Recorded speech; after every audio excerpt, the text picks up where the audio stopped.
We're about 30 minutes west of, or excuse me, east of Clear Lake, Iowa.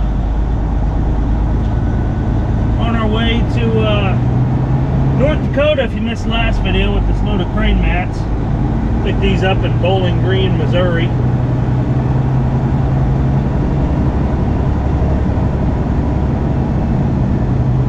Unfortunately, I already got a backhaul line. Ooh, there you go.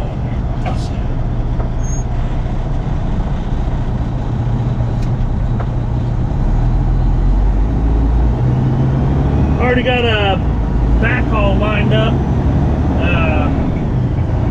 out of Bismarck. These are going to Mandan, which is basically western Bismarck.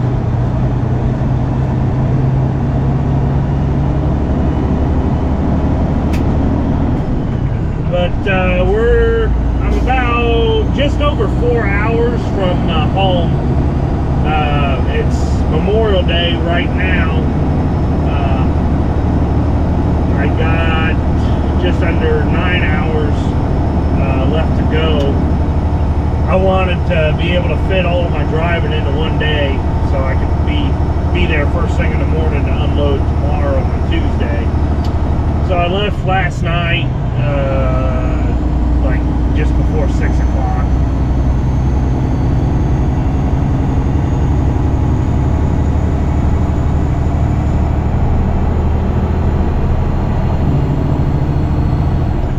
What the hell was that?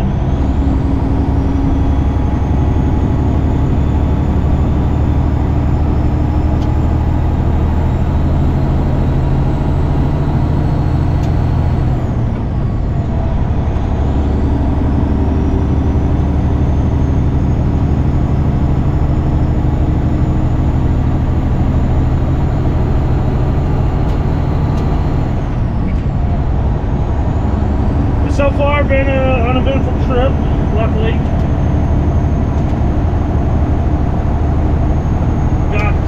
Got through all the hard parts yesterday, if you would consider them hard parts.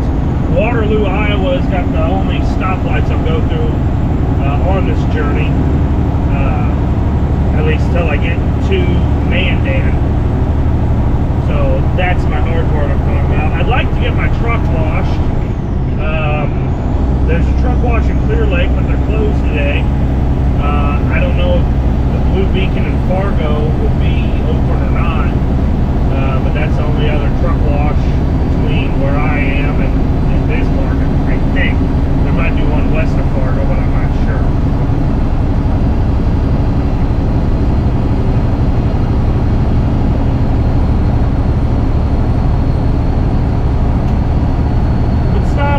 That truck stopped because it had an actual restaurant and I wanted to sit down. Sometimes it's just nice to get some real food and be able to just sit and eat it instead of sitting in your truck seat or going down the road eating it, you know. Do it the old-fashioned way.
Hopefully the blue beacon's open. I'd like to get my truck washed.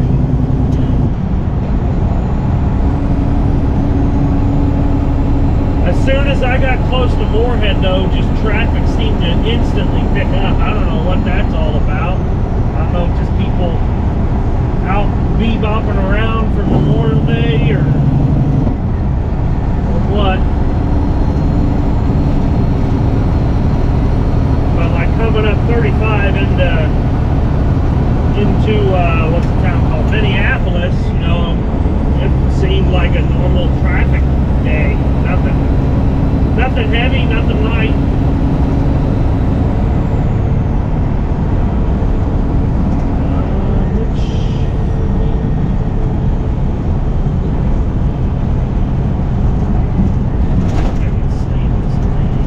I don't know why people do this though. You don't.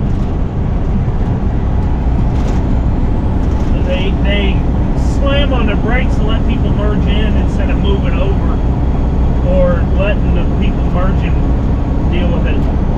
I've grown to the point where I've stopped caring about giving people a space to merge in. If I got an open lane next to me, I'll let them over. I'll move over and let them in.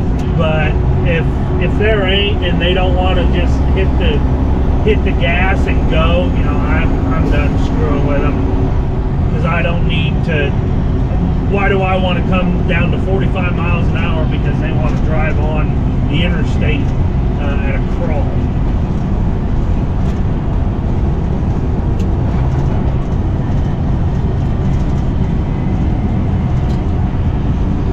If I sound a little flustered, that's because I am. Because after I get my truck washed, I got a doozy of a story for you. I'm irritated about it, but not really, because the problem's resolved. And there's not really anything anybody could do about it anyway. Also, the scale's open. It says the scale's open west of here, which isn't that big of a deal, but I was expecting, you know, on a national holiday, they want to be open. And every other scale I've come across has been closed. I see people at the blue beacon, so I can't tell if it's open yet or not.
Okay, they're open. We're good. Oh, there's the entrance right there. I've never washed my truck up here, but I just know I remember they had a truck wash here, because one time when I was up here a few months ago when it was like -20, some dude came out after he got his truck washed, and I just thought that was really stupid, because everything on your truck is just going to freeze in like a second, because it's -20.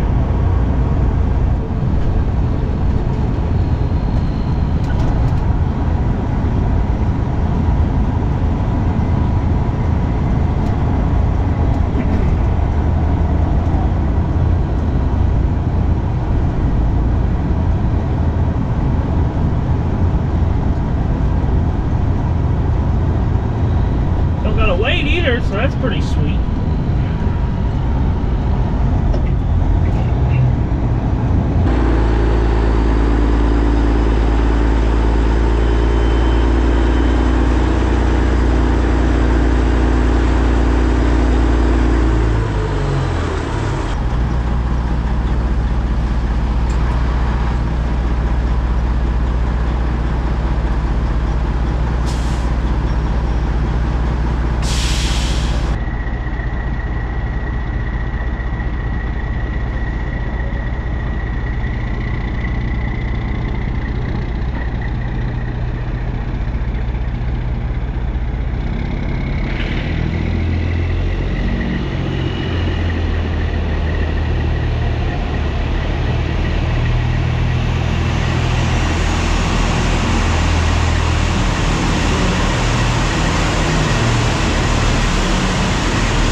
into a blue beacon without waiting in the daytime before. I have at night, but not in the daytime. And then they wash me really quick. And sometimes you'll get a quick wash, but they do a shitty ass job doing it. And they did a decent enough job for me on that, so I'm happy. But I'm about, I don't know, 5 miles from what might make me unhappy. The scale keeps saying open and closed, so I don't know what to expect. I got my pre-pass thing fired up, but I don't know if it's pre-pass or not. And I'm the only real truck out here, it seems. There's not too many other westbounders right now anyway, so hopefully they don't give me a bunch of bullshit. But anyway, this doozy of a story I was talking about, I was supposed to have 2 trucks load up staves this morning through my brokerage, and none of them showed up. So I was trying to get a hold of them, and one of them said they can't get unloaded today, which they told me that they'd be there first thing in the morning today. They told me that on Friday. So I told them I'm going to have to try and remove the load, because I can't keep having them tell me that they're going to do it and then not do it. And then there was another guy that he said that he'd be there first thing Monday morning. Well, first thing Monday morning came and went, and guess what? Nothing happened. I can't get a hold of him. So I reposted the load on DAT, and it was on there, I don't know, 2-3 minutes. I got a call from a dude, and we were just bullshitting with it. He said he'd do it, and actually I just got a phone call that the truck did show up to load, so that's sweet. But then he called, well, he hung up. I was going to send him all my information and everything that he needed, and he called me back. He said, is that you, or did you know that there's another load posted out of there? And I said, no, there shouldn't be. I said, I'm the only one that has access to those loads. So I couldn't see it on my end because I didn't have my parameters right for the search. So I had him send me the thing, and it was a carbon copy of my load that was posted. It said whiskey barrel stains on it. So I got digging. I found a phone number for the company that was trying to move it. And I called him playing dumb. I was like, hey, I see you got a load from Bonaparte, Iowa to Jackson, Ohio. And he told me, yeah, it pays this much. It was like $1,200 or something, which is less than what I pay. And I said, well, what is it? And he said, whiskey barrels. And I said, that ain't possible. I said, because I know where there's a coming out of, and I broker out of there, and I'm the only one that brokers for that. And he was trying to give me this long spiel about, no, these are these are brokered through somebody else doing something or other. I forget what it was. The scale ain't even open. It don't look, the sign didn't say open, I don't think. I don't fucking know. I guess people are just driving by seeing trucks sit there and they think it's open. I have no idea. But I didn't see an open sign. Anyway, back to my story. He was trying to tell me that they are his loads, and he said, out of all of America, or out of all of the country, you're the only person that moves these whiskey barrel staves. And I said, no, I'm not. But I said, I know for a fact that I'm the only one that hauls them out of the place where these are picking up at.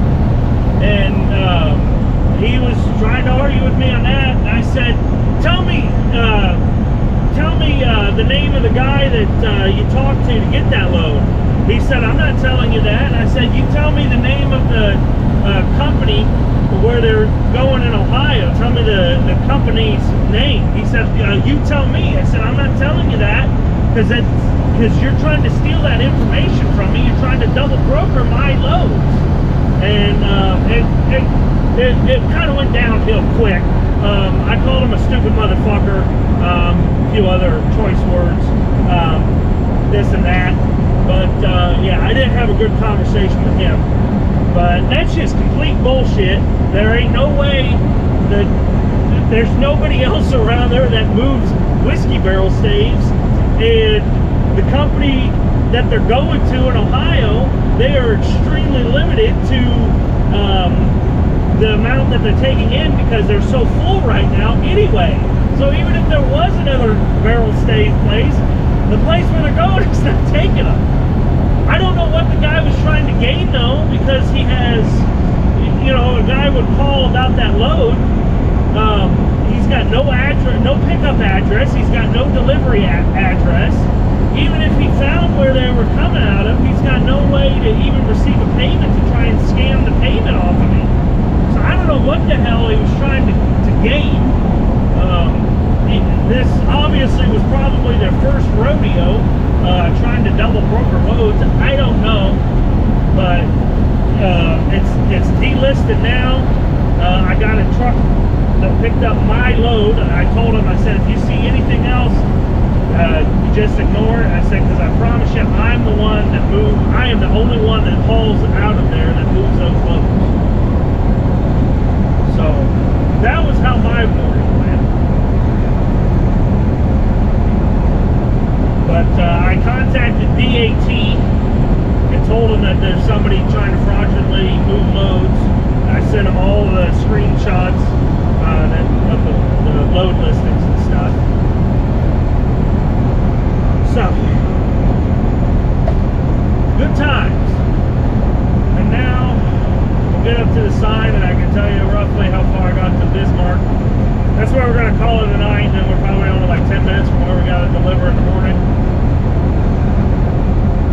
So far, it's been the load brokerage thing was the most eventful thing of my trip.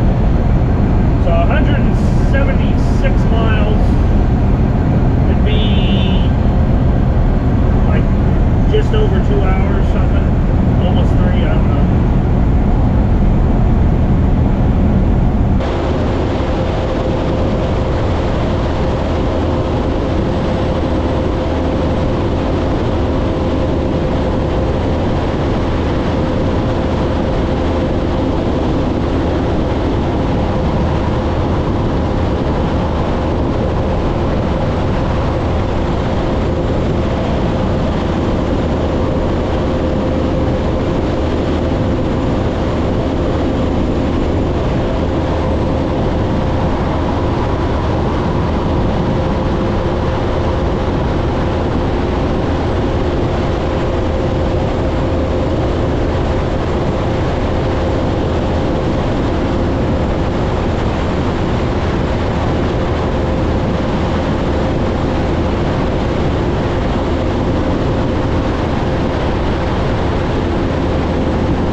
didn't have to get up that early this morning. It's only 5:14 now, so yeah, I could have got a little extra sleep, but maybe it's a good thing I didn't. They're pretty full here, and this is like the only truck stop in Bismarck or Mandan, unless there's like some small local ones that aren't on trucker path. But other than that, only the closest other truck stop is Pilot on the west side of town. It looks like it's, I don't know, between 5 and 10 miles outside of town. But I'm gonna call it a day. I gotta look up when they start receiving and stuff. I think I'm only gonna be about 10 miles or so from my drop off in the morning. And if anything happens, the Freightliner dealership is right across the road, so that's comforting. And also, it's a good thing I don't need fuel because all of their diesel pumps are down. So yeah, good times. But I'm gonna finish this video off here. If you enjoyed it, make sure to like, comment, and subscribe. Tells YouTube I'm doing a good job. Suggest a video for more people to see it, and I'll catch you in the next one. Until then, always remember, only you can prevent forest fire.